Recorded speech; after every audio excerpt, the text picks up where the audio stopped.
नमस्ते, मैं चंद्रशेखर आप सभी को मैं अपने चैनल डिलीजेंट एकेडमी में स्वागत करता हूं। हम लोग बिहार एसएससी के लिए एक मैथ का सीरीज स्टार्ट किए थे, जिसमें हम लोग प्रत्येक दिन बिहार एसएससी में आए हुए मैथ का प्रीवियस ईयर क्वेश्चन और उस पर आधारित मैथ का क्वेश्चन कर रहे हैं। चलिए आज उस सीरीज में हम लोग आगे की तरफ चलते हैं। इससे पहले अगर आप मेरे चैनल पर नए हो तो चैनल को सब्सक्राइब कर लें और बेल आइकन को प्रेस करना बिल्कुल ना भूलें, ताकि आपको सबसे पहले लेटेस्ट नोटिफिकेशन मिलता रहे। चलिए अब हम लोग क्वेश्चन की तरफ चलते हैं। देखिए हमारा क्वेश्चन क्या दिया हुआ है। हमारा क्वेश्चन है 6 लगातार प्राकृतिक संख्याओं का औसत k है। यदि अगली दो प्राकृतिक संख्याएं और शामिल कर दी जाए तो इन 8 संख्याओं का औसत k से कितना अधिक होगा। अब देखिए हमें क्वेश्चन में क्या दिया हुआ है। हमें क्वेश्चन में 6 प्राकृतिक संख्या का हमें औसत कितना दिया, k दिया है, यानी औसत कहाँ होगा, बीचों बीच। हमें औसत क्या दिया, k दिया है। अब देखिए हमसे पूछ रहा है कि दो और प्राकृतिक संख्या अगर शामिल कर ली जाए तो औसत जो हमारा 8 संख्या का निकल के आएगा वो k से कितना अधिक निकल के आएगा, यानी औसत कहाँ होगा, बीचों बीच। यानी जब हम 8 संख्या का औसत निकालेंगे तो औसत हमारा जो है यहाँ होगा, बीचों बीच होगा। अब देखिए यहाँ वाली जो संख्या होगी वो k से कितना ज़्यादा होगी, k से 1 ज़्यादा होगी, क्योंकि लगातार दो प्राकृतिक संख्या के बीच का अंतर कितना होता है, 1 होता है। यानी औसत जो है k से कितना ज़्यादा निकल के आ जाएगा, 1 ज़्यादा निकल के आ जाएगा। हमारा सही आंसर क्या हो जाएगा, ऑप्शन बी हो जाएगा। चलिए क्वेश्चन समझ में आ गया होगा, नेक्स्ट क्वेश्चन पे चलते हैं। देखिए हमारा क्वेश्चन क्या दिया हुआ है। हमारा क्वेश्चन है 3 धनात्मक संख्याओं में पहली तथा दूसरी का अनुपात 8:9 है तथा दूसरी और तीसरी का 3:4 है। उनमें पहली तथा तीसरी का गुणनफल 24 है। तदनुसार उन तीनों संख्याओं का योग कितना है। हमें क्या निकालना, तीनों संख्या का योग निकालना है। अब देखिए हमें क्वेश्चन में क्या दिया है। हमें क्वेश्चन में पहली संख्या और दूसरी संख्या का रेशियो दिया है। हमें क्वेश्चन में पहली संख्या और दूसरी संख्या का रेशियो कितना दिया है, 8:9 दिया है। हमें पहली संख्या और दूसरी संख्या का रेशियो कितना दिया है, हमें रेशियो दिया 8:9। और हमें क्वेश्चन में क्या दिया, हमें क्वेश्चन में दूसरी संख्या और तीसरी संख्या का रेशियो दिया है। दूसरी संख्या और तीसरी संख्या का रेशियो क्या दिया है, दूसरी संख्या और तीसरी संख्या का रेशियो दिया है 3:4। अब देखिए हमने मान लिया कि पहली संख्या 8 यूनिट है तो दूसरी संख्या कितना है, 9 यूनिट। अब देखिए यहाँ दूसरी संख्या कितना हो जा रही है, 3 यूनिट। तो हम सबसे पहले दूसरी संख्या को बराबर करेंगे। सबसे पहले इस 9 और 3 को बराबर करेंगे। अब देखिए 9 और 3 को बराबर करने के लिए अगर हम इस 3 में 3 से गुना कर ले तो ये बराबर हो जाएगा। अगर हम यहाँ 3 से गुना करेंगे तो हमें इस रेशियो में 3 से गुना करना पड़ेगा। अब देखिए हम इस रेशियो में 3 से गुना करेंगे तो ये हमारा कितना हो जाएगा, 9:12 हो जाएगा। अब देखिए हम यहाँ से तीनों संख्या का रेशियो निकाल सकते हैं। हम यहाँ से तीनों संख्या का रेशियो निकाल सकते हैं। पहली संख्या, दूसरी संख्या और तीसरी संख्या का हम रेशियो निकाल सकते हैं। अब देखिए पहली संख्या 8 यूनिट है तो दूसरी संख्या कितना है, 9 यूनिट है। दूसरी संख्या 9 यूनिट है तो तीसरी संख्या कितना है, 12 यूनिट है। अब देखिए हमने यहाँ मान लिया कि पहली संख्या 8x है। हमने मान लिया कि पहली संख्या 8x है तो दूसरी संख्या कितना हो जाएगी, 9x हो जाएगी और तीसरी संख्या कितना हो जाएगी, 12x हो जाएगी। अब देखिए हमें क्वेश्चन में और क्या दिया है, हमें क्वेश्चन में पहली तथा तीसरी संख्या का गुणनफल दिया है। तो देखिए पहली संख्या हमारी 8x है तो तीसरी संख्या क्या है, 12x है। हम यहाँ से अगर गुणनफल निकालेंगे, हम यहाँ से गुणनफल निकालेंगे तो ये हमारा क्या हो जाएगा, 8x गुणे 12x हो जाएगा। अब देखिए हमें क्वेश्चन में गुणनफल क्या दिया है, हमें क्वेश्चन में गुणनफल दिया हुआ है 2400। अब देखिए 12 से हम इसे काटेंगे तो ये कितने बार में जाएगा, 200 बार में जाएगा। अब देखिए 8 से अगर हम 200 को काटेंगे तो ये कितने बार में जाएगा, 25 बार में।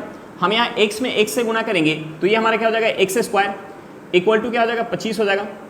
यहाँ से हमारा x क्या निकल के आ जाएगा, यहाँ से हमारा x निकल के आ जाएगा 5। अब देखिए हमें x का वैल्यू पता चल गया तो हम यहाँ से तीनों संख्या बता पाएंगे। और हमसे पूछ क्या रहा है, तीनों संख्या का योग पूछा है।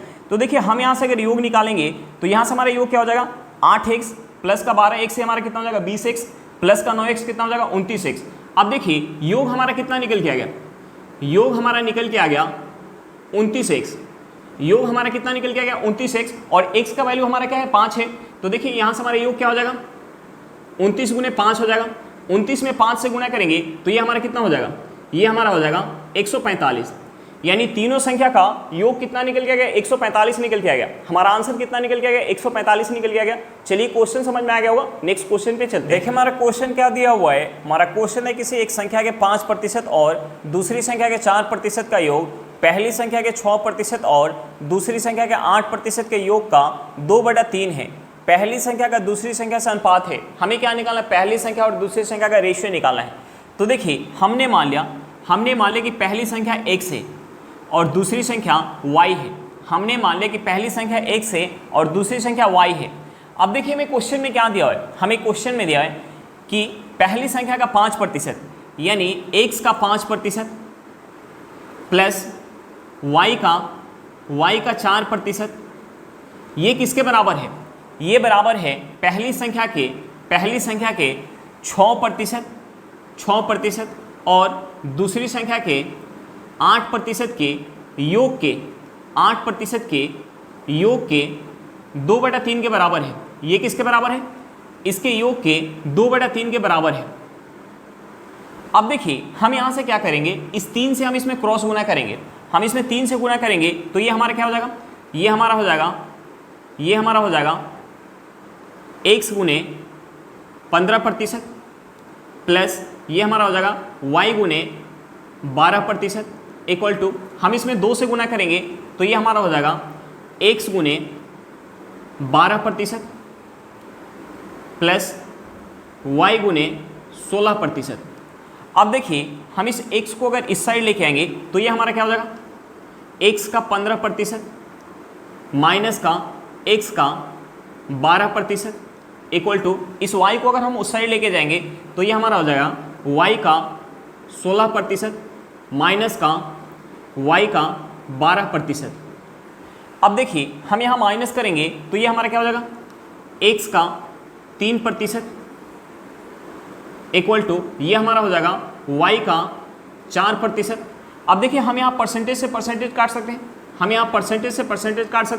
यहाँ से हमारा x बटा y इक्वल टू क्या निकल के आ जाएगा? x बटा y निकल के आ जाएगा 4/3। x बटा y इक्वल टू क्या निकल के आ जाएगा? 4/3। अब देखिए x हमारा अगर 4 होगा तो y कितना होगा? 3 होगा। और हमसे पूछ के रहे दोनों संख्या का रेशियो पूछ रहा है, यानी हमसे पूछ रहा है पहली संख्या इस टू दूसरी संख्या। अब देखिए पहली संख्या को हमने क्या मान के रखा है? x मान के रखा है। तो दूसरी संख्या को हमने क्या मान के रखा है? y। और x इक्वल टू अगर हमारा 4 होगा तो y इक्वल टू कितना होगा? 3 होगा। यानी यहाँ से दोनों संख्या का रेशियो क्या निकल के आ गया? यहाँ से पहली संख्या और दूसरी संख्या का रेशियो निकल के आ गया 4:3। हमारा आंसर क्या निकल के आ गया? 4:3 निकल के आ गया। चलिए क्वेश्चन समझ में आ गया होगा, नेक्स्ट क्वेश्चन पे चलते हैं। देखिए हमारा क्वेश्चन क्या दिया हुआ है। हमारा क्वेश्चन है, चुनाव में एक उम्मीदवार जिसे 84% मत प्राप्त हुए 476 मतों के बहुमत से निर्वाचित होता है। डाले गए मतों की कुल संख्या कितनी है? हमें क्या निकालना है? कुल मतों की संख्या निकालना है। तो देखिए कुल मतों की संख्या अपने आप में क्या होगी? 100% होगी। अब देखिए इस 100% में से एक उम्मीदवार को कितना मिल रहा है? इस 100% में से एक उम्मीदवार को 84% मिल रहा है, तो दूसरे को कितना मिल जाएगा? शेष मत, यानी शेष मत कितना बच जाएगा? 16%। अब देखिए इन दोनों के बीच का डिफरेंस कितना होगा? इन दोनों के बीच का डिफरेंस कितना होगा? हम यहाँ अगर 84 में से 16 माइनस करेंगे तो ये हमारा कितना हो जाएगा? 68%। यानी पहला उम्मीदवार जो है दूसरे से 68% से जीत जाएगा। जबकि हमें क्वेश्चन में क्या दिया है? हमें क्वेश्चन में दिया है कि 476 मतों से जीत रहा है। यानी इस 68% का वैल्यू हमें क्वेश्चन में क्या दिया है? हमें क्वेश्चन में दिया 476 मत। अब देखिए हमें 68% का वैल्यू दिया हुआ है और हमसे पूछ के रहा है कुल मतों की संख्या, यानी 100% का वैल्यू पूछ रहा है। तो देखिए हमें 68% का वैल्यू दिया हुआ है, तो हम यहाँ से 100% का वैल्यू निकाल सकते हैं। हम सबसे पहले यहाँ से 4% का वैल्यू निकाल लेते हैं। अब देखिए इस 68 को अगर हमें 4 बनाना है तो हमें 17 से भाग देना पड़ेगा। इस साइड अगर हम 17 से भाग देंगे तो हमें इस साइड भी 17 से भाग देना पड़ेगा। अब देखिए अगर हम इस साइड 17 से भाग देंगे तो ये 17 से कितने बार में जाएगा? 2 बार में। हाथ में कितना आ जाएगा? ये 17 से 2 बार में जाएगा, हाथ में कितना आ जाएगा? हाथ में आ जाएगा 13। ये हमारा कितना हो जाएगा? 136। 136 जो है 17 से कितने बार में जाएगा? 8 बार में। यानी 4% का वैल्यू क्या निकल के आ गया? 28 निकल के आ गया। तो हम यहाँ से 100% का वैल्यू निकाल सकते हैं। अब देखिए इस 4 को अगर हमें 100 बनाना है तो हमें 25 से गुना करना पड़ेगा। अगर हम इस साइड 25 से गुना करेंगे तो हमें इस साइड भी 25 से गुना करना पड़ेगा। अब देखिए 28 में अगर हम 25 से गुना करेंगे तो ये हमारा कितना हो जाएगा? 700 हो जाएगा। यानी यहाँ से कुल मतों का संख्या कितना निकल के आ गया? 700 निकल के आ गया। हमारा आंसर कितना निकल के आ गया? 700 निकल के आ गया। चलिए क्वेश्चन समझ में आ गया होगा, नेक्स्ट क्वेश्चन पे चलते हैं। देखिए हमारा क्वेश्चन क्या दिया हुआ है। हमारा क्वेश्चन है, नितिन ने 40 रुपये प्रति दर्जन के भाव से कुछ संतरे खरीदे तथा उतने ही संतरे 30 रुपये प्रति दर्जन के भाव से खरीदे। उसने उन्हें 45 रुपये प्रति दर्जन से बेचकर 480 रुपये का लाभ प्राप्त किया। उसके द्वारा खरीदे गए संतरों की संख्या थी। हमें क्या निकालना? संतरों की संख्या निकालना है।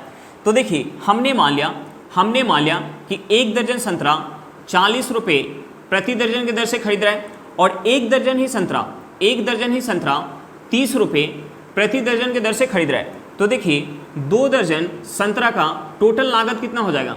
2 दर्जन संतरा का टोटल लागत हो जाएगा 70 रुपये। तो देखिए हम यहाँ से मिश्रित 1 दर्जन संतरा का जो है हम लागत निकाल सकते हैं। हम यहाँ से मिश्रित जो है 1 दर्जन संतरा का लागत निकालेंगे तो देखिए 2 दर्जन संतरा का लागत कितना है 70 रुपये है, तो 1 दर्जन का कितना हो जाएगा 35 रुपये हो जाएगा। और हमें क्वेश्चन में दिया हुआ है कि 45 रुपये प्रति दर्जन के दर से बेच रहा है। 45 रुपये यानी एसपी हमें 1 दर्जन संतरा का क्या दिया है, हमें क्वेश्चन में 1 दर्जन संतरा का एसपी दिया हुआ है 45 रुपये। अब देखिए मिश्रित लागत कितना है 35 रुपये है और उसे बेच कितना में रहा है 45 रुपये में, यानी उसे लाभ कितने का हो जाएगा, उसे लाभ हो जाएगा 10 रुपये का। और उसे टोटल लाभ कितना हो रहा है, उसे टोटल लाभ हो रहा है 480 रुपये का, टोटल लाभ हो रहा है 480 रुपये का। और 1 दर्जन पे लाभ कितना हो रहा है 10 रुपये का। तो हम यहाँ से संतरा का संख्या निकाल सकते हैं। देखिए 1 जीरो से 1 जीरो काटेंगे, रुपया से रुपया काटेंगे, तो यहाँ से संतरा का संख्या क्या निकल के आ जाएगा 48 दर्जन। हमारा आंसर क्या निकल के आ गया 48 दर्जन निकल के आ गया। चलिए क्वेश्चन समझ में आ गया होगा, नेक्स्ट क्वेश्चन पे चलते हैं। हमारा क्वेश्चन क्या दिया हुआ है, हमारा क्वेश्चन है किसी घड़ी का अंकित मूल्य 1000 रुपये है। एक फुटकर विक्रेता उसे 2 क्रमिक बट्टों पर 810 रुपये में खरीदता है, जिनमें से एक 10% और दूसरा अपठनीय है। दूसरे बट्टे की दर क्या है, हमें क्या निकालना है, दूसरे बट्टे की दर निकालना है। अब देखिए हमें क्वेश्चन में पहला डिस्काउंट क्या दिया हुआ है 10% दिया हुआ है, तो हमने मान लिया कि दूसरा डिस्काउंट x% है। अब देखिए मैं क्वेश्चन में अंकित मूल्य क्या दिया है, हमें क्वेश्चन में अंकित मूल्य दिया है 1000 रुपया।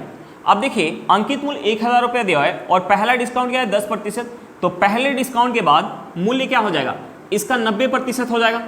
अब देखिए दूसरा डिस्काउंट हमने क्या मान लिया x% मान लिया, तो x% डिस्काउंट के बाद मूल्य क्या हो जाएगा 100 माइनस x/100 हो जाएगा। अब देखिए दोनों डिस्काउंट के बाद मूल्य हमें क्वेश्चन में क्या दिया है 810 रुपया, यानी एक इसके बराबर हो जाएगा 810 रुपये के बराबर हो जाएगा। अब देखिए हम इस इक्वेशन से x का वैल्यू निकाल सकते हैं। हम यहाँ से 2 जीरो से 2 जीरो काट सकते हैं, हम इस 1 जीरो से 1 जीरो को काट सकते हैं, हम इस 1 जीरो से 1 जीरो को काट सकते हैं। अब देखिए यहाँ से हमारा क्या हो जाएगा, हम इसमें अगर 9 से मल्टीप्लाई करेंगे तो ये हमारा हो जाएगा 900 माइनस 9x इक्वल टू ये हमारा क्या हो जाएगा, ये हमारा हो जाएगा 810।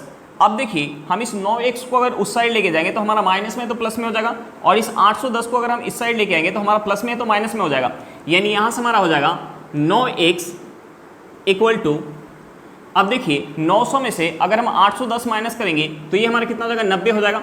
अब देखिए 9 से 90 कितने बार में जाएगा 10 बार में, यानी यहाँ से हमारा x क्या निकल के आ गया, x निकल के आ गया 10, यानी दूसरा भी हमारा परसेंटेज क्या होगा, दूसरा डिस्काउंट परसेंटेज भी हमारा 10% होगा।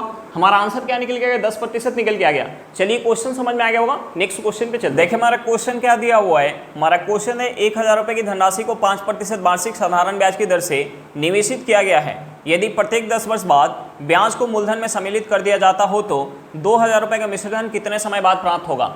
अब देखिए हमें क्वेश्चन में प्रिंसिपल कितना दिया हुआ है, हमें क्वेश्चन में प्रिंसिपल कितना दिया हुआ है, हमें प्रिंसिपल दिया हुआ है 1000 रुपया, हमें प्रिंसिपल कितना दिया है 1000 रुपया दिया है। अब देखिए हमें क्वेश्चन में दिया हुआ है, हमें क्वेश्चन में दिया हुआ है कि यदि प्रत्येक 10 वर्ष बाद ब्याज को मूलधन में सम्मिलित कर दिया जाता है, तो हम सबसे पहले 10 वर्ष बाद का हम अमाउंट निकालेंगे। हम सबसे पहले 10 वर्ष बाद का हम अमाउंट निकालेंगे। अब देखिए हमें क्वेश्चन में रेट ऑफ इंटरेस्ट क्या दिया 5% दिया है। यहाँ जो ब्याज काउंट हो रहा है साधारण ब्याज के दर से ब्याज काउंट हो रहा है, तो देखिए साधारण ब्याज में हमें प्रत्येक साल ब्याज क्या मिलता है, बराबर मिलता है। यानी पहले साल अगर हमें प्रिंसिपल का 5% ब्याज मिलेगा तो दूसरे साल भी हमें प्रिंसिपल का 5% ही ब्याज मिलेगा। तो देखिए 10 साल में टोटल जो है एसआई कितना मिल जाएगा, 10 साल में टोटल एसआई कितना मिल जाएगा, प्रिंसिपल का 50%। 10 साल में टोटल जो है प्रिंसिपल का 50% एसआई मिल जाएगा। अब देखिए प्रिंसिपल कितना है, प्रिंसिपल है 1000 रुपया और ब्याज कितना मिल रहा है 50%, तो 1000 का 50% निकालेंगे तो ये कितना हो जाएगा 500 रुपया, यानी यहाँ से अमाउंट कितना हो जाएगा, अमाउंट हो जाएगा 1500 रुपया। अब देखिए ये अमाउंट जो है आगे के टाइम के लिए हमारा क्या बन जाएगा, प्रिंसिपल बन जाएगा। और टोटल जो है अमाउंट हमें क्वेश्चन में क्या दिया है, हमें अमाउंट दिया हुआ है 2000 रुपया, हमें अमाउंट कितना दे 2000 रुपया, यानी अब जो ब्याज काउंट होगा, अब जो ब्याज काउंट होगा 5% के दर से, अब जो ब्याज काउंट होगा 5% के दर से, वहाँ प्रिंसिपल हमारा क्या रहेगा 1500 रुपया रहेगा।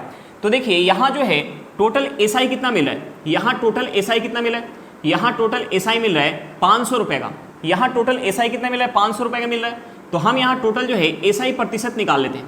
अब देखिए 500 रुपये का ब्याज मिल रहा है, 500 रुपये का ब्याज मिल रहा है कितने पर, 1500 रुपये पर, गुने 100 करेंगे तो यहाँ से हमारा क्या निकल के आ जाएगा, टोटल एसआई प्रतिशत निकल के आ जाएगा। अब देखिए 500 से ये कितने बार में जाएगा, 3 बार में जाएगा, यानी यहाँ से हमारा क्या निकल के आ जाएगा, यहाँ से हमारा निकल के आ जाएगा टोटल एसआई प्रतिशत निकल के आ जाएगा 100/3%। अब देखिए हमें टोटल एसआई प्रतिशत पता चल गया और हमें क्वेश्चन में रेट ऑफ इंटरेस्ट दिया हुआ है, तो हम यहाँ से टाइम निकाल सकते हैं, हम यहाँ से टाइम निकाल सकते हैं। टाइम निकालने के लिए हम क्या करेंगे, टाइम निकालने के लिए टोटल एसआई प्रतिशत में अगर हम रेट ऑफ इंटरेस्ट से हम भाग देंगे तो यहाँ से हमारा टाइम निकल के आ जाएगा, यानी 100/3% में अगर 5% से भाग देंगे तो ये हमारा क्या हो जाएगा 20/3 वर्ष। अब देखिए यहाँ से यानी 1500 से 2000 रुपये होने में कितना समय लगेगा, 20/3 वर्ष। अब देखिए उससे पहले टोटल समय कितना लगा था, 10 वर्ष, यानी यहाँ से अगर हम कुल समय निकालेंगे, यहाँ से हम कुल समय निकालेंगे तो कुल समय क्या हो जाएगा, कुल समय हो जाएगा 10 प्लस का 20/3 वर्ष। अब देखिए यहाँ से ये हमारा क्या हो जाएगा, हम इसे लिख सकते हैं 10 प्लस इसे लिख सकते हैं 6 सही 2/3 वर्ष। हम इसे ऐड करेंगे तो यहाँ से हमारा निकल के आ जाएगा 16 सही 2/3 वर्ष, यानी 1000 रुपया 2000 रुपया होने में टोटल कितना समय लग जाएगा, 16 सही 2/3 वर्ष का समय लग जाएगा। हमारा आंसर क्या निकल के आ गया, 16 सही 2/3 वर्ष निकल के आ गया। चलिए क्वेश्चन समझ में आ गया होगा, नेक्स्ट क्वेश्चन पे चलते हैं। देखिए हमारा क्वेश्चन क्या दिया हुआ है, हमारा क्वेश्चन है यदि चक्रवृद्धि ब्याज से 2 वर्षों के पश्चात मिश्रधन मूलधन का 2.25 गुना हो तो वार्षिक ब्याज की दर है। हमें क्या निकालना है, रेट ऑफ इंटरेस्ट निकालना है। अब देखिए हमें क्वेश्चन में क्या दिया है, हमें क्वेश्चन में टाइम दिया हुआ है, हमें टाइम कितना दिया, हमें टाइम दिया 2 वर्ष का, और हमें क्वेश्चन में क्या दिया है, हमें क्वेश्चन में दिया कि मिश्रधन जो है मूलधन का 2.5 गुना है। तो देखिए हमने मान लिया कि मूलधन जो है वो 100 रुपये है, हमने मान लिया कि मूलधन जो है वो 100 रुपये है, तो अमाउंट कितना हो जाएगा, अमाउंट कितना हो जाएगा, इसका 2.25 गुना, हम इसमें 2.25 से गुना करेंगे तो ये हमारा कितना हो जाएगा, ये हमारा हो जाएगा 225 रुपया। और हमें निकालना क्या है, हमें निकालना है रेट ऑफ इंटरेस्ट। हमें क्या निकालना है, रेट ऑफ इंटरेस्ट। अब देखिए हम क्या करेंगे, एक साइड हम प्रिंसिपल को लिखेंगे, प्रिंसिपल हमारा क्या है 100 रुपया, और एक साइड हम अमाउंट को लिखेंगे, अमाउंट हमारा क्या है 225 रुपया। अब देखिए हम प्रिंसिपल और अमाउंट को सेम टेबल से काटेंगे जब तक हमारा सेम टेबल से कटेगा। तो देखिए हम इसे 25 से काट सकते हैं, ये 25 से कितने बार में जाएगा, 4 बार में, और इसे हम 25 से काटेंगे तो ये 25 से 9 बार में जाएगा। अब देखिए ये हमारा सेम टेबल से नहीं कटेगा, तब हम क्या करेंगे, टाइम देखेंगे। यहाँ हमारा टाइम क्या दिया 2 वर्ष। अब देखिए टाइम हमारा 2 वर्ष दिया है, तो हम इसका क्या करेंगे, स्क्वायर रूट निकालेंगे, हम इसका स्क्वायर रूट निकालेंगे। अगर हमारा टाइम 3 वर्ष दिया होता तो हम इसका क्यूब रूट निकालते। अब देखिए हम इसका स्क्वायर रूट निकालेंगे तो ये हमारा क्या हो जाएगा, ये हमारा हो जाएगा 2 रुपया, और ये हमारा क्या हो जाएगा 3 रुपया हो जाएगा। अब देखिए 1 वर्ष में 2 रुपया कितना हो जा रहा है, 3 रुपया हो जा रहा है, यानी हम यहाँ से रेट ऑफ इंटरेस्ट निकाल सकते हैं। यहाँ ब्याज कितने का मिल गया, 1 का, कितने पर 2 पर, गुने हम 100 करेंगे तो यहाँ से हमारा रेट ऑफ इंटरेस्ट निकल के आ जाएगा 2 से 100 कितने बार में जाएगा, 50 बार में। यहाँ से हमारा रेट ऑफ इंटरेस्ट क्या निकल के आएगा, 50% निकल के आ गया। हमारा आंसर क्या निकल के आएगा, 50% निकल के आ गया। चलिए क्वेश्चन समझ में आ गया होगा, नेक्स्ट क्वेश्चन पे चलते हैं। देखिए हमारा क्वेश्चन क्या दिया हुआ है, हमारा क्वेश्चन है ठेकेदार ने एक कार्य 124 दिन में करने का ठेका लिया और उसके लिए 120 व्यक्ति नियुक्त किए। 64 दिन बाद उसे पता लगा कि 2/3 उसने कार्य पूरा कर लिया। तदनुसार वह कितने व्यक्तियों को हटाकर वह कार्य निश्चित समय में पूरा कर सकता है। तो देखिए हम इस क्वेश्चन को MDH फार्मूला से सॉल्व कर सकते हैं। अब देखिए हमें क्वेश्चन में दिया है, कि पहले जो है 120 व्यक्ति को नियुक्त कर रहे हैं, पहले जो है 120 व्यक्ति को नियुक्त कर रहा है और 64 दिन काम करा रहा है, 64 दिन काम करा रहा है, और 64 दिन में कितना काम हो जा रहा है, 64 दिन में 2/3 भाग काम हो जा रहा है, यानी शेष काम कितना बच गया, शेष काम कितना बच गया, 1/3 भाग। अब देखिए हमसे पूछ रहा है कि कार्य को निश्चित समय पर पूरा करने के लिए कितने व्यक्तियों को उसे हटाना होगा। अब देखिए कितना व्यक्ति नियुक्त कर रहे हैं, 120 व्यक्ति। तो हमने मान लिया कि इस 120 व्यक्ति में से x व्यक्ति को हटाकर देखिए टोटल जो है उसके पास समय कितना है, टोटल उसके पास समय कितना है 124 दिन का, जिसमें 64 दिन काम कर लिया, यानी बच कितना गया, 60 दिन का समय बच गया। इस 60 दिन में उसे जो है शेष काम करना है, शेष कितना काम है, 1/3 भाग। अब देखिए हम यहाँ से 3 से 3 काट सकते हैं, हम यहाँ से 3 से 3 काट सकते हैं। अब देखिए इस 2 से 120 को काटेंगे, ये कितने बार में चला जाएगा, 60 बार में। हम यहाँ से इस 60 से 60 को काट सकते हैं, यहाँ से हमारा क्या निकल के आ जाएगा, यहाँ से हमारा निकल के आ जाएगा 64 इक्वल टू 120 माइनस x। अब देखिए इस x को अगर हम इस साइड लेके आएंगे तो हमारा माइनस में है तो प्लस में हो जाएगा, यहाँ से हमारा हो जाएगा x इक्वल टू, और इस 64 को उस साइड लेके जाएंगे तो हमारा प्लस में है तो माइनस में हो जाएगा, ये हमारा हो जाएगा 120 माइनस का 64।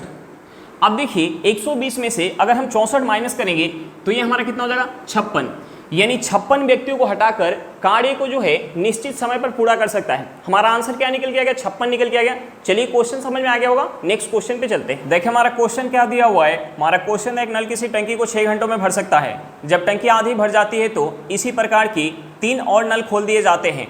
टंकी को पूरा भरने में लगा कुल समय कितना है, हमें क्या निकालना है, कुल समय निकालना है।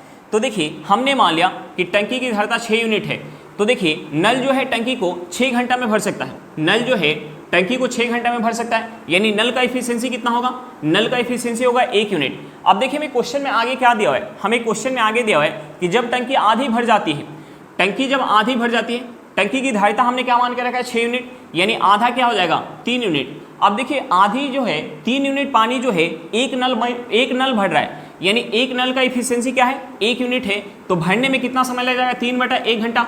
अब देखिए शेष कितना बच गया, शेष कितना बच गया 3 यूनिट पानी भरना शेष बच गया, 3 यूनिट पानी भरना शेष बच गया, और एक नल जो है पहले से खुला हुआ था, 3 और नल खोल दिया जाता है। तो देखिए एक नल का इफिशियंसी क्या है 1 यूनिट है, तो 4 नल का इफिशियंसी क्या हो जाएगा 4 यूनिट हो जाएगा, यानी 4 यूनिट इफिशियंसी के साथ 3 यूनिट पानी भरने में कितना समय लग जाएगा 3/4 घंटा का समय लग जाएगा। अब देखिए यहाँ से हमारा टोटल समय क्या हो जाएगा 3 घंटा।